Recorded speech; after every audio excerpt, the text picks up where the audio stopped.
오늘 우리가 읽었던 그 본문이 누가복음입니다. 바로 누가가 쓴 복음서라는 것이죠. 그래서 누가복음의 저자가 바로 이 누가입니다. 그래서 누가라는 그 이름의 뜻이 헬라어로 빛나다, 청명하다, 또 빛을 준다, 그런 뜻입니다. 이 누가는 수리아 안디옥에서 출생한 그 헬라인입니다. 직업은 의사였죠. 그런데 그리스도를 만난 후에 이 육신을 치유하는 의사에서 영혼을 치유하는 의사로서의 삶을 이제 살게 된 인물입니다. 오늘 우리가 이 누가를 통해서 붙잡을 교훈을 여러분이 꼭 붙잡길 바랍니다. 첫 번째로 이 누가는 사랑을 받은 의사입니다. 이 누가는 드로아라는 지역에서 우수를 가지고 환자를 치료하는 그런 평범한 의사였어요. 미래가 보장되는 안정된 그런 직업인이죠. 그 직업에 대한 얼마나 자부심을 갖고 살았겠습니까? 뭐 그때나 지금이나 의사하면은 많은 사람들이 부러워하는 그런 직업, 또 안정된 미래가 보장된 그런 직업이 아니겠습니까? 골로새 4장 14절에서 바울은 이 누가를 사랑을 받은 의사 누가로 그렇게 소개를 하고 있습니다. 이 사도행전 16장에 바울 전도팀이 2차 전도 여행을 하게 되는데 이 드로아에 머물게 됩니다. 이 드로아는 우리가 잘 많이 들었듯이 트로이 목마로 유명한 그런 곳으로 마게도냐로 가는, 아시아에서 마게도냐로 가는 그런 중요한 관문이죠. 바울이 그곳에서 이제 기도하다가 환상을 본 그런 곳이기도 하죠. 이 바울은 몸이 좋지 않았어요. 몸에 이런 지병을 가지고 있었습니다. 그래서 이 드로아에 정착하면서 아마 의사를 찾았을 것입니다. 그런데 거기서 그 드로아에서 만난 의사가 바로 이 누가인 것입니다. 당연히 복음을 전했겠죠. 이 바울이 누가에게 복음을 전하고 또 바울을 통해 복음을 듣게 되고 이 누가는 예수님을 구주로 영접하게 됩니다. 이 누가는 의술이 뛰어날 뿐만 아니라 헬라어에 능통한 사람이었어요. 그리고 지성과 교양을 갖춘 자입니다. 또한 의사로서의 덕망을 가진 자입니다. 그래서 그가 쓴 이 누가복음에 보면은 이 의술 용어가 한 30여 군데 나와요. 특히 예수님이 뭐 중풍병자를 일으켜 세우고 또 혈류병 걸린 여인을 치료하고 이런 이 의술과 관련된 그런 용어들이 한 30여 번 나오고 있습니다. 그리고 그가 쓴 이 누가복음 사도행전에 보면은 그 문체가 굉장히 고급 문체를 사용한 것을 보게 됩니다. 이 바울이 선교 사역을 하는데 이 누가는 꼭 필요한 사람이었어요. 그래서 이 바울을 통해 누가가 복음을 듣게 되고 예수님을 영접하고 이 누가를 보니까 바울이 선교 사역을 하는데 정말 함께 동역할 그런 사람이었어요. 왜냐? 우술이 있죠. 또 바울은 이 지병을 가지고 있었잖아요.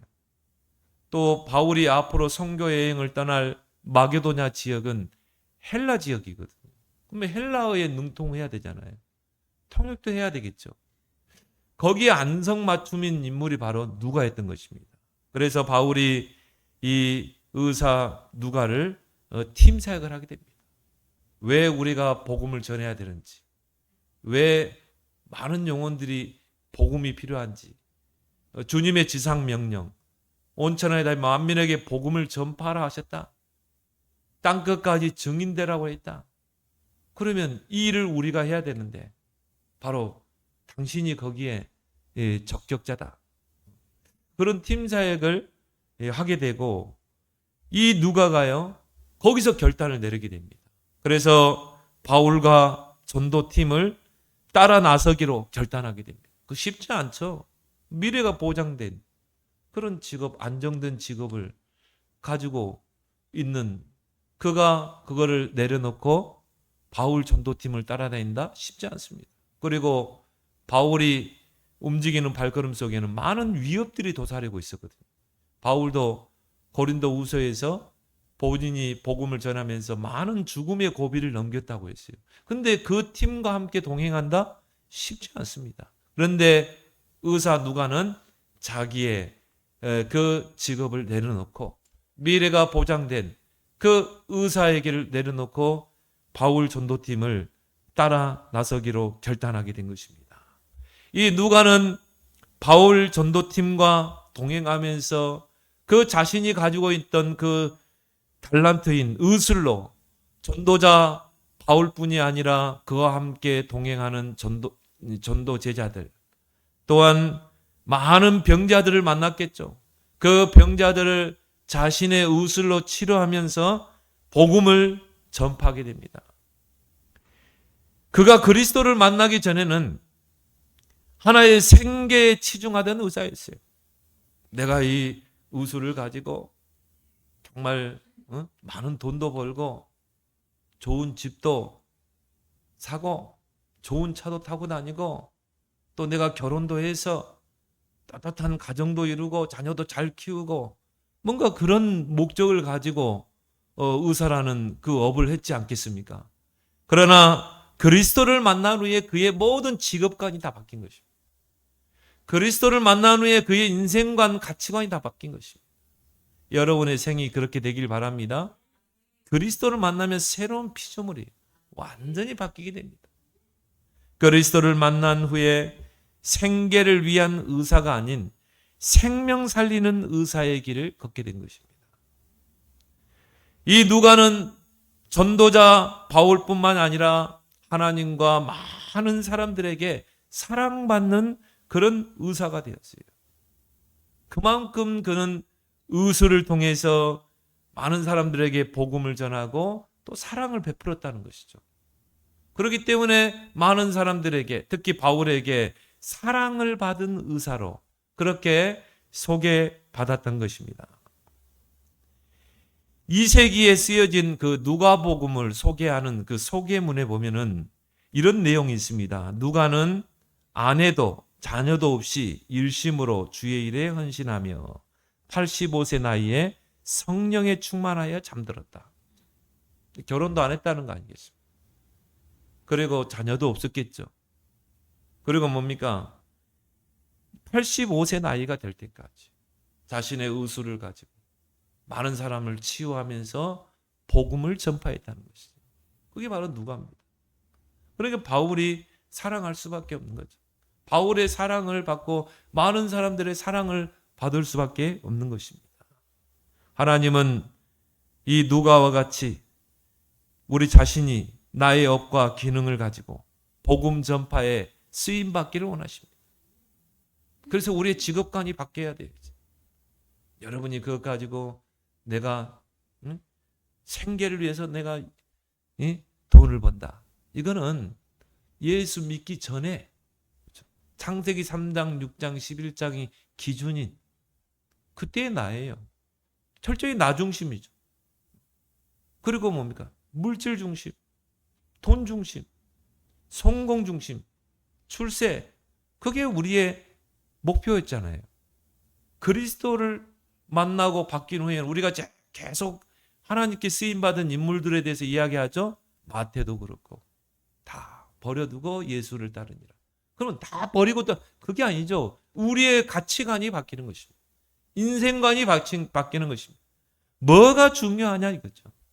뭐가 우선순위냐 이거죠. 예수님도 그랬죠. 너는 무엇을 마실까 입을까 그것 때문에 고민하고 그것 때문에 너희의 생을 거기에 들이지 말라는 거죠. 그걸 놓고 기도하지 말라는 거죠. 왜? 그리스도 안에서 새로운 피조물로 바뀌었고 너희는 먼저 그의 나라와 그의 의를 구하라. 그래야만 모든 것을 너에게 더하시리라. 우리의 우선순위를 바꾸라. 우리가 중요한 게 뭔가 바꾸라는 것입니다. 그런 의미에서 나의 직업이 있는 거예요. 다윗이 전에는요, 그 물맷돌이 양을 치는 그런 물맷돌이었어요. 곰이나 사자에게서 어린 양을 지키는 데 쓰는 물맷돌이었어요. 그런데 사무엘 선지자를 통해 언약을 받고 나서부터 직업까지 바뀌죠. 나는 이 물맷돌 가지고 세계 복음할 것이다. 근데 결국은 그 물맷돌이 골리앗을 때려 눕히고 결국은 이스라엘을 지도하는 왕의 자리로 가게 되잖아요. 직업관이 바뀌고 가치관이 바뀌는 것입니다. 인생관이 바뀌는 것입니다. 제가 이 참에 개척을 해가지고 제가 원래 잇몸이 안 좋거든요. 잇몸이 다 내려앉았어요. 그래가지고는 이제 임플란트를 해야 되는데 뭐 돈은 없잖아요.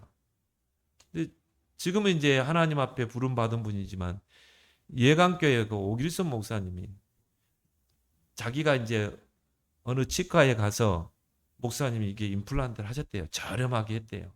그분이 선교사님이래. 선교사님이 치과 병원을 운영하신다는. 그래서 저를 소개를 했어요. 제가 이제 그 병원을 찾아갔죠. 근데 이제 그분이 하는 말이 이거 좀 있으면 다 빠지니까 아예 그냥 싹 빼고 전체를 다 이 임플란트를 하라는 거예요. 저렴하게 해주겠다는 거예요. 근데 내가 그때는 돈이 없었잖아요. 그래서 이제 제가 이분에게 좀 복음을 전해봐야 되겠다. 근데 딱 보니 이분 선교사님이라. 근데요, 참 저는 그분과 대화하면서 굉장히 감동을 받았어요. 그분이요, 자기의 의술을 가지고 저 아프리카, 저 동남아, 정글지대에 들어가세요. 그 자기의 그 의술을 가지고 틀니를 만들어주고 그걸 하고 있더라고요. 그래가지고 자기가 돈이 다 떨어졌다는 거예요. 선교비가 떨어졌대요. 그래서 국내 기국에서 이제 누가 좀 도움을 줘가지고 병원을 차렸대요. 그래서 자기는 지금 돈을 모을 거래요. 선교비를 모은대요. 그래서 선교비가 모아지면 또 자기는 들어가게 돼요. 나이도 그렇게 많이 먹지 않았어요. 40대 중반? 야, 나는 그분을 보면서요, 정말 존경심이 이렇게 느껴지더라고요. 의사면 또 이건 이 치과 의술이 있으면 평생을 돈 걱정 안 하고 살 수 있잖아요. 가정도 이루고, 물론 가정이 있는데 그건 물어보지 않았지만, 근데 독신인 것 같아요. 그렇게 아프리카에 들어가고 정글지대에 들어가서 의술을 가지고 그들에게 봉사하면서 복음을 전한다? 가족이 딸리면 안 되잖아요. 나는 그분을 참 존경스럽더라. 슈바이처 박사도 마찬가지입니다. 슈바이처 박사도요, 그 의술을 가지고 아프리카로 들어갔잖아요. 그 아프리카 사람들과 함께 그 성교 문헌에 보면 아프리카 사람들은 원숭이 고기 먹거든요. 원숭이 잡아먹어 배고프니까. 그들 전도하기 위해서 원숭이 고기를 먹었다고. 그게 슈바이처 박사입니다. 우리나라 초창기에 조선 땅에 들어와서 복음의 씨를 뿌렸던 그런 선교사님들. 우리가 이름만 대도 아는 언더우드 선교사, 에비슨 선교사, 알렌 선교사, 스크랜턴, 이 사람들이요, 의술을 가지고 들은 거예요. 명문대 출신들입니다. 미국의, 영국의 명문대 출신들. 의술을 가지고. 의사 아닙니까? 그 의술을 가지고 조선 땅에 왔다니. 그 지도에서 조그만 조선 땅. 그것도 그때는 격변기 아닙니까? 일제 침입을 당하고. 그럴 때 의술을 가지고 조선 땅에 왔다니까. 이 조선 땅을 복음하게. 그래서 갑신정병 때 그 고종의 사촌 민혁이가 칼에 맞게 되죠. 그때는 우리나라에 서양 의술이 없었어요. 뭐 꼬매고 째고 그런 게 없었어요. 그냥 고약 바르는 것입니다. 고약 바르고 한약재 먹이고 한의학이 발달할 때죠. 여기가 칼이 맞았는데, 칼에 맞아고 다 장기가 드러나는데 죽어가는 것입니다. 그래서 이 알렌 선교사가요, 고종 황제에게 내가 한번 치료하겠습니다. 고종 황제가 그걸 허락하죠. 그래서 소양 우수를 가지고 이제 그 안에 장기들을 다 꼬매고, 그리고 또 봉합하고 또 주사 놓고 약 주고 살려냈어요. 고종 황제가요, 내가 자네에게 뭘 해주기로 하는가? 나에게 병원을 지을 수 있도록 집 한 채를 주십시오. 그래서 고종 황제가 기아집 하나를 준 겁니다. 서울에. 그게 재중원이에요. 그리고 나서 이제 그 알렌 선교사가 거기서 조선인 의사들을 키웁니다. 간호사들을 양육합니다. 그리고 이제 알렌 선교사는 나이가 들어서 본국으로 가게 되죠. 그 뒤를 이어서 에비슨 선교사님이 오게 되죠. 그런데 막 사람들이 막 몰려드니까 더 크게 지어야 돼요. 근대식 이 병원을 지어야 된다 이 말이에요. 그렇게 해서 에비슨이 이제 미국에 가서 그 많은 목사님들 앞에서 강의를 하죠. 저 아시아의 조그만 땅덩어리, 흰 옷을 즐겨 입는 그 조선인들, 배그민족. 내가 저들을 보니까 앞으로 세계 복음할 민족이다. 다른 나라에서는 선교사들을 죽이고 다 쫓아냈어요. 조선인들은 선교사들에게 밥을 주고 어려움 있으면 옷도 주고 그랬거든요. 그리고 흰 옷을 좋아하는 백민족. 저 민족이 앞으로 세계 복음할 민족인 것 같다. 우리 지도에 보면 조그만 땅덩어리잖아요. 근데 선교사들은 미리 본 거예요. 앞으로 이 조선이라는 나라는 일제 강탈을 당하고 침략을 당했지만 앞으로 세계 복음할 민족이다. 본 겁니다. 그래서 저 조선 땅에 근대식 병원을 지어야 되겠다. 후원을 해달라. 그때 우리가 이름만 대도 아는 록펠러. 그 사람들은 조선이 어디에 붙었는지도 몰라요. 거기서 후원했다니까요. 세브란스라는 장로가 사업하는 사람입니다. 세브란스 장로가 자기의 돈을 기부한 것입니다. 그렇게 해서 세워진 병원이 세브란스 병원이에요.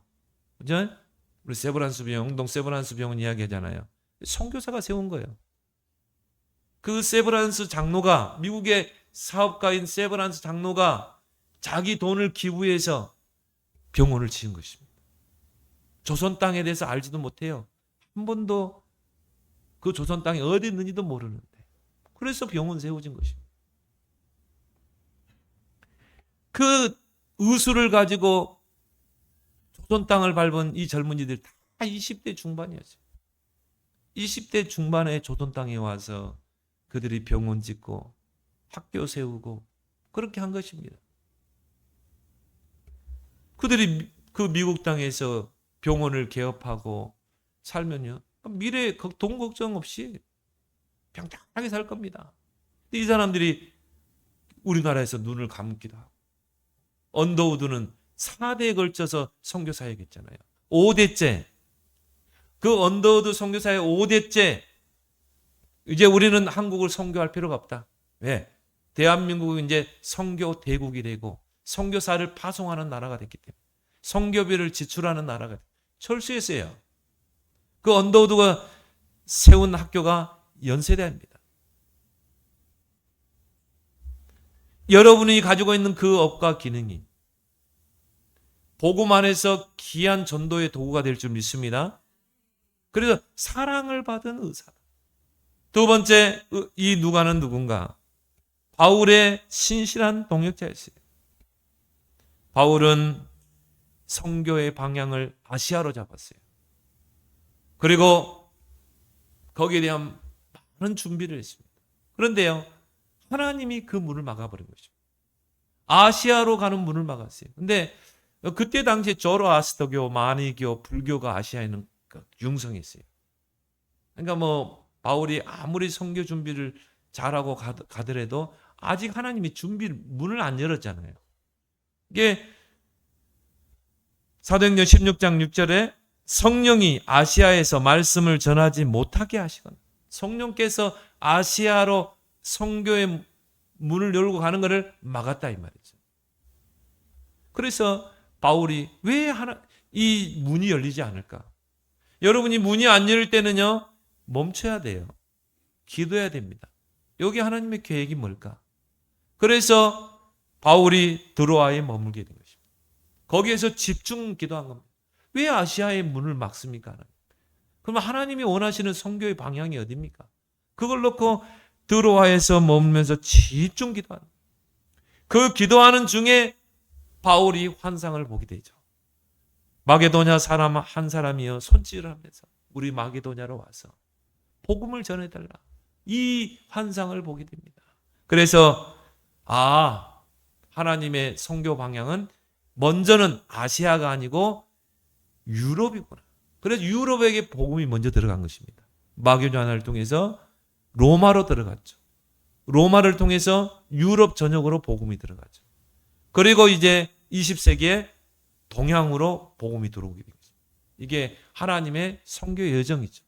그 동양에 1900년대 조선 땅에 복음이 들어오고, 이게 또 이제 우리 대한민국이 선교 대국이 되면서 또 다시 서양으로 복음이 들어가고 있어요. 그 중요한 역할을 지금 대한민국이 하고 있다. 저와 여러분, 우리 교회가 그 사역을 하고 있는 줄 믿습니다. 그래서요, 하나님의 계획이 바로 저 마게도냐구나. 그걸 이제 계획을 찾게 된 거죠. 그 드로아에 머무는 동안 의사 누가를 만나서 복음을 전파하게 됩니다.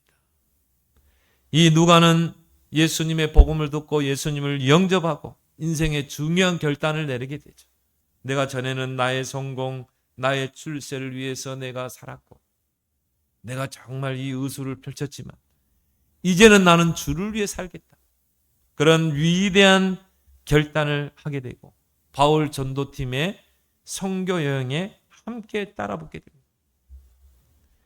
근데 이 누가는요, 바울에게 모든 문이 막혔을 때, 바울은 막 아시아로 가려고 그렇게 몸부림쳤거든요. 모든 문이 막혔을 때 만난 인물이에요.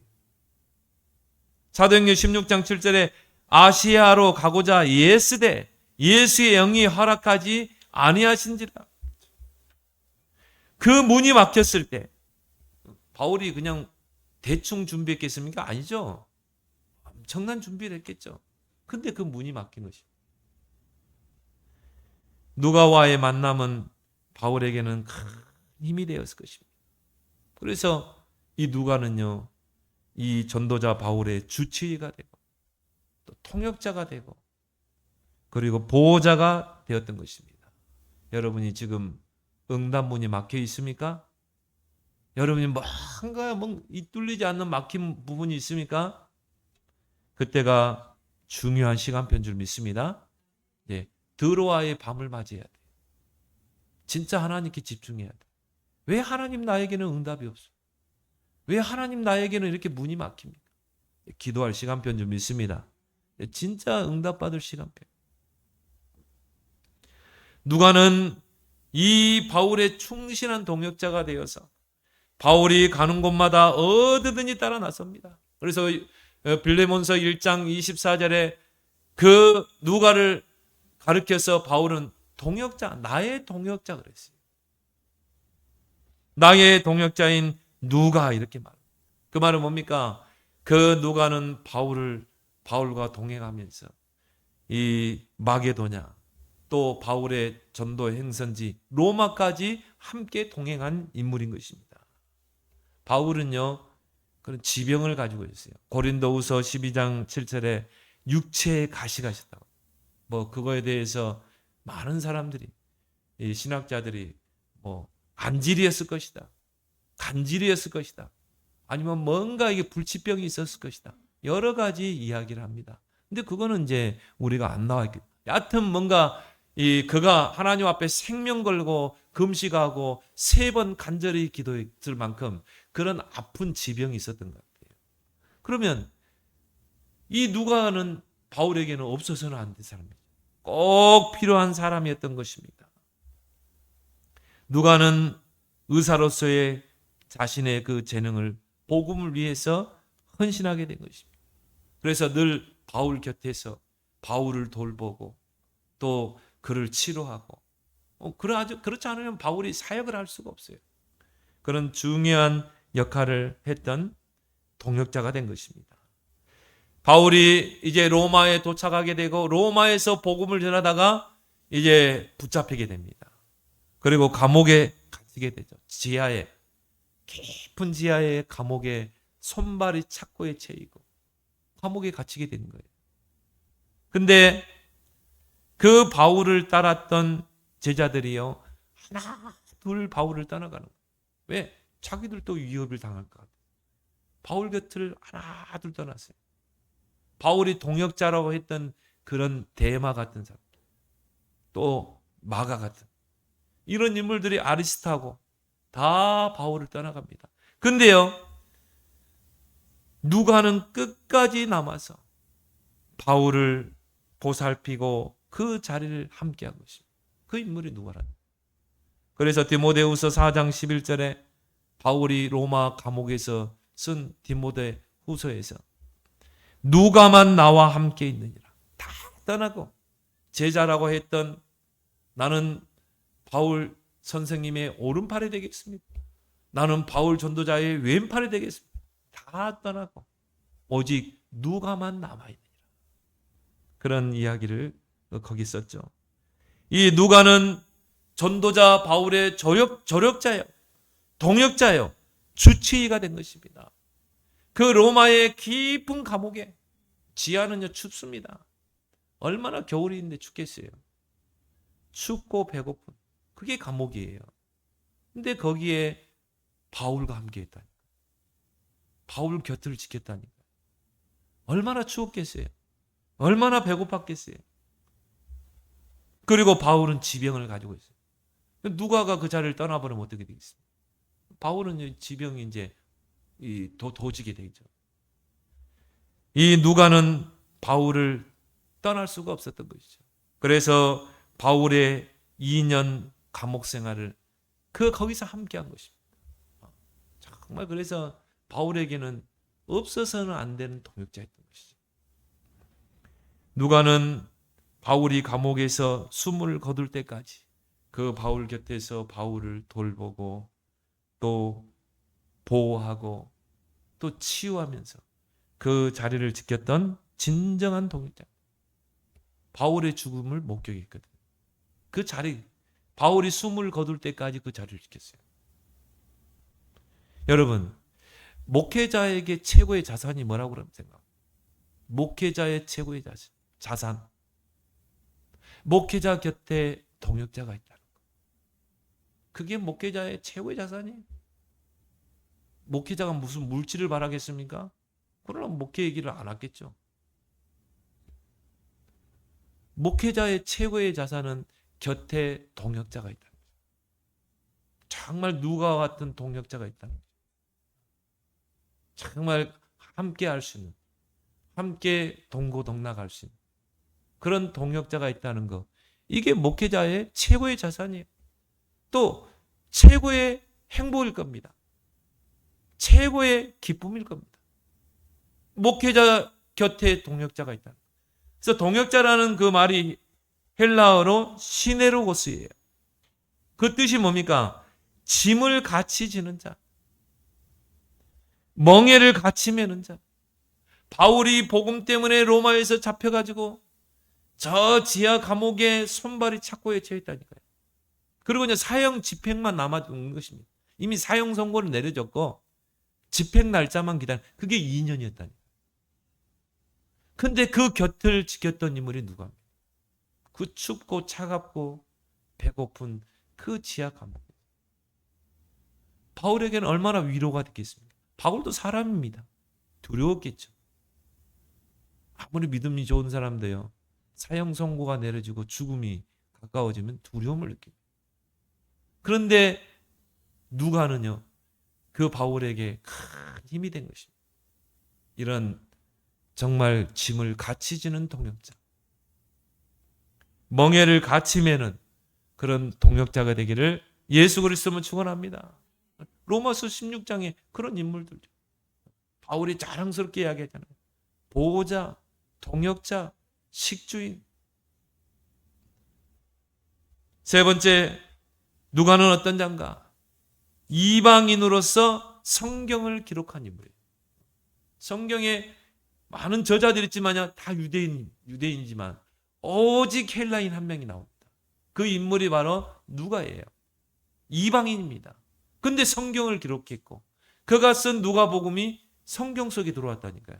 사도행전이 성경 속에 들어왔다니까요. 누가는 의사이면서도 헬라 문학에 정통한 자입니다. 지성과 인성을 갖춘 자예요. 누가는 이방인으로서 유일하게 성경을 기록한 인물입니다. 그게 바로 누가복음, 사도행전이죠. 누가복음은 복음을 이해시키기 위해서 써보낸 것. 사도행전은 뭡니까? 전도를 이해시키기 위해서 써보낸 거죠. 누가복음은 예수님의 그 탄생과 십자가의 죽음, 부활에 대해서 생생하게 기록한 내용입니다. 그래서 누가복음에서 복음에 대한 명확한 정의를 내리고 있어요. 그게 바로 누가복음 2장 10절입니다. 온 백성에게 미칠 기쁨의 좋은 소식을 너에게 전하노라. 온 백성에게 미칠 큰 기쁨의 좋은 소식. 이게 바로 복음이에요. 복음이란 말은 뭡니까? 큰 백성에게 미칠, 온 백성에게 미칠 큰 기쁨의 좋은 소식. 바로 복된 소식, 기쁜 소식, 굿뉴스. 이게 복음이죠. 그 복음에 대한 명확한 정의를 내렸다니까요. 여러분, 복음이 뭡니까? 기쁜 소식. 여러분의 인생의 기쁜 소식이 뭡니까? 여러분의 인생의 복된 소식이 뭡니까? 좋은 직장 취업하고 돈 잘 벌리고 자식들 공부 잘하고 그게 기쁜 소식입니까? 내 인생에 저에게는요. 내 인생의 가장 기쁜 소식은 예수가 그리스도라는 것을 내가 알게 됐습니다. 나는 그게 최고의 기쁜 소식. 지금도 마찬가지. 여러분의 인생의 기쁜 소식이 뭡니까? 온 인류에게 큰 기쁨의 좋은 소식이 뭡니까? 바로 예수가 그리스도다. 이게 기쁜 소식 되길 바랍니다. 내 인생의 기쁜 소식. 정말 예수가 그리스도. 바로 왕, 제사장, 선지자 그리스도구나. 사탄의 권세를 깨뜨린 왕, 우리를 모든 죄와 저주에서 해방시킨 제사장, 하나님 만나는 길을 여신 선지자. 예수가 바로 그리스도구나. 복음의 내용이 뭡니까? 예수가 그리스도다. 이게 복음의 내용. 전도는 뭡니까? 예수가 그리스도이심을 이 사람에게 자세히 풀어 전달하는 것입니다. 그게 전도입니다. 다른 이야기 할 필요 없어요. 예수가 그리스도이십니다. 예수가 그리스도이심을 명확하게 증거하기 위해서 원래 인간도 이야기하고 하는 거죠. 물고기는 물속에, 나무는 땅에, 그런 거지. 어? 진짜 이 사람에게 필요한 건 뭐예요? 당신에게 구원자가 필요해. 바로 예수 그리스도야. 예수가 그리스도의 일을 하셨어. 그걸 풀어 설명하는 게 전도예요. 전도가 어려운 게 아니에요. 내게 있는 것으로 네게 주노니 그랬잖아요. 내가 예수 그리스도를 알고 있어. 예수가 내 인생의 기쁜 소식이에요. 그걸 전달하는 게 전도입니다. 예수가 그리스도이심을 전달하는 것. 그 복음의 증인되기를 예수 그리스도의 이름으로 축원합니다. 이 누가복음에서 이 복음을 자세히 풀어서 설명하는 것입니다. 누가는 사도들의 행적을 기록으로 남긴 그런 인물입니다. 이게 사도행전이죠. 이 사도행전은요, 기독교 태동에 중요한 역할을 했던 거예요. 자, 사도행전 1장에 초대교회가 탄생하죠. 그리고 이제 그 초대교회를 통해 전도운동이 일어나죠. 그리고 환난과 핍박을 통해 안디옥 교회가 세워지죠. 그 안디옥 교회에서 전도팀이 바울 중심으로 구성되고 이게 마게도냐와 로마로까지 가게 된 것입니다. 그래서 이 누가가 쓴 이 사도들의 그 행적을 기록한 사도행전은요, 기독교가 태동하는데 중요한 역할을 하게 됩니다. 또한 참된 교회는 어떤 교회인가? 그 참된 교회의 모습과 사명을 제시하는 게 바로 사도행전인 것입니다. 그러면 오늘날 마찬가지입니다. 오늘날 이 시대에 하나님이 가장 필요한 교회의 모습은 어떤 거예요? 사도행전에 나와 있어요. 사도행전은 어떻게 써요? 오직 복음 가지고 전도하고 선교하는 것. 거기 외에 한 것이 없어요. 진정한 교회 사명은 뭡니까? 전 교인들이 예수가 그리스도라는 이 복음을 깨닫고 복음으로 무장하고 내가 있는 현장에서 만나는 모든 사람에게 예수가 그리스도이심을 전하는 것. 문화권이 다르고 언어가 다른 나라에 가서 예수가 그리스도이심을 전하는 것. 선교죠. 그게 교회가 세워진 목적인 것입니다. 마태복음은 유대인을 위해서 쓴 복음서예요. 마가복음은 로마인을 안중에 두고 쓴 복음서입니다. 근데요, 누가복음은 전 세계를 상대로 쓴 복음서예요. 왜 그렇습니까? 이방인 누가가 썼거든요. 그것도 헬라어로 썼어요. 그때 당시에는요, 헬라어 문화권이 그 유럽 전 지역을 다 장악하고 있었어요.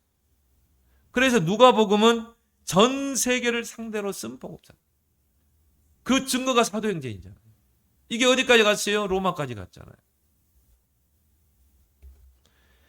누가가 쓴 이 두 서신의 수신자가 바로 오늘 우리 본문에 나오죠. 데오빌로라는 사람입니다. 오늘 1장 3절에 이 모든 일을 그놈부터 자세히 미루어 살핀 나도 데오빌로 각하에게 차례대로 써 보내는 것이 좋은 줄 알았노니. 데오빌로 각하에게 이 누가복음을 써서 전달한 것입니다. 누가복음 내용이 뭐라고요? 예수님의 탄생과 십자가와 부활에 대한 내용이죠. 바로 예수가 그리스도다. 이 내용이 누가복음. 이거를 데오빌로라는 이 중요한 사람에게 이 누가복음을 써서 편지로 보낸 거예요. 이 편지 서신이 성경 속에 들어온 것입니다. 사도행전 1장 1절에도 데오빌레여 내가 먼저 쓴 글에는 누가가 먼저 써서 보낸 글이 뭡니까? 누가복음. 그리고 사도행전을 써서 또 데오빌레에게 보낸 것입니다. 이게 두 가지 서신을 써서 데오빌로에게 보낸 거죠. 이 데오빌로라는 이름 뒤에 각하라는 호칭이 붙습니다. 오늘도 두 번 나오죠. 데오빌로 각하에게. 4절에도 이는 각하가 알고. 사도행전 24장 3절을 보면 바울이 벨릭스 총독에게 이 각하라는 호칭을 붙입니다. 우리도 전에 우리 어릴 때 대통령 그 뒤에는 각하를 붙였던 것 같아요. 대통령 각하. 그죠? 장관이 대통령에게 보고할 때도 대통령 각하 그랬잖아요. 각하라는 것은 정말 중요한 인물이죠. 정말 사회적으로 높은 지위에 있는 사람에게 붙이는 게 각하라는 호칭입니다. 그러면 이 데오빌로라는 사람은 굉장히 사회적으로 중요한 위치에 있던 사람이에요. 그래서 설에 의하면 이 데오빌로가 이 바울에게 중요한 영향력을 끼쳤다고 이렇게 이 설이 있습니다. 바울이 로마에 갔을 때 이 가택연금을 당했거든요. 처음에는 붙잡히지 않았어요. 처음에는 감옥에 갇힌 게 아니라 가택연금을 당했어요. 거기에 중요한 역할을 데오빌로가 했어요. 근데 나중에 이제 그 누굽니까? 네로 황제가 피해 황제죠. 네로 황제가 로마를 불태웠잖아요. 기독교인들을 무참히 잡아들여서 죽였습니다. 사자골수에 집어넣고 불에 태우고. 그 네로 황제거든요. 네로 황제가 로마의 황제가 되면서부터 기독교를 박해하게 되고 바울이 두 번째로 붙잡히게 됩니다. 그리고 로마의 지하에 깊은 감옥에 착고가 채인 채로 사형 선고를 받게 됩니다. 거기에 누가가 함께 했던 것이죠. 이 데오빌로가 그때는 데오빌로가 손을 쓸 수 없었을 거예요. 네로 황제가 짓궂이. 근데 처음에 바울을 보호하는 중요한 역할을 데오빌로라는 사람이 하게 됩니다. 누가복음 오늘 1장 3절에 우리가 읽었던 1장 3절에 그 모든 일을 자세히 미루어 살핀 나도 데오빌로 각하에게 차례대로 써보내는 것이 좋은 줄 알았노니 이는 각하가 알고 있는 바를 더 확실하게 알게 하렵니다. 예수 그리스도에 대해서 어렴풋이 알고 있는데 더 확실하게 알게 하기 위해서 내가 이 서신을 보낸다는 것입니다. 그래서 오늘 이 사도행전 20장에 보면 바울이 예루살렘에 가게 되죠. 거기서 이제 붙잡히게 됩니다. 거기에 이제 누가가 동행하게 돼요. 그래서 바울이 로마에서 감옥에 갇히기 전에 예루살렘에서 2년 동안 갇히게 됩니다. 그때 이제 누가가 그 2년 동안 예수님의 행적을 계속 살피게 됩니다. 그래서 오늘 여기 보니까 자세히 미루어 살핀 그랬죠. 바울이 예수님의 그 행적을 자세히 미루어 살폈다 이 말이죠. 많은 사람에게 물어보기도 하고 또 예수님의 그 행적 발걸음을 따라다닙니다. 그래서 그것을 기록으로 남긴 게 바로 이 누가복음인 것입니다. 그래서 누가복음에는 다른 복음서에 없는 내용들이 많아요. 특히 탕자의 비유 이런 거. 근데 누가가 얼마나 사람이 치밀하고 세밀했던 사람이에요. 그걸 다 행적을 조사해 가지고 누가복음을 저술하게 된 것입니다. 그리고 오늘 차례대로 그랬죠. 차례대로 써 보내는 것이 좋은 줄을 아노니.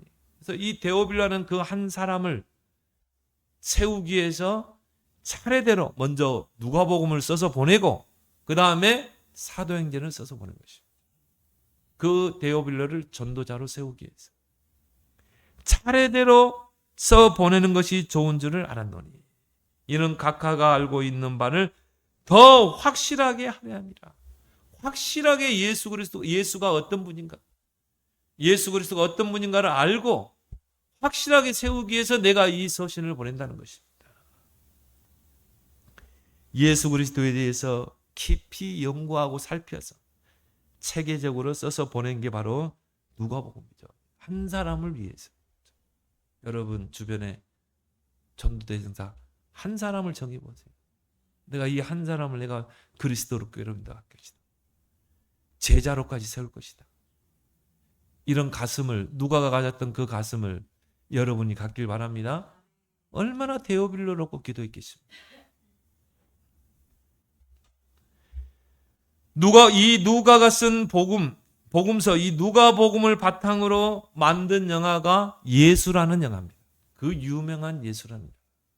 제가 6살 때인가 7살 때인가 봤던 그 영화.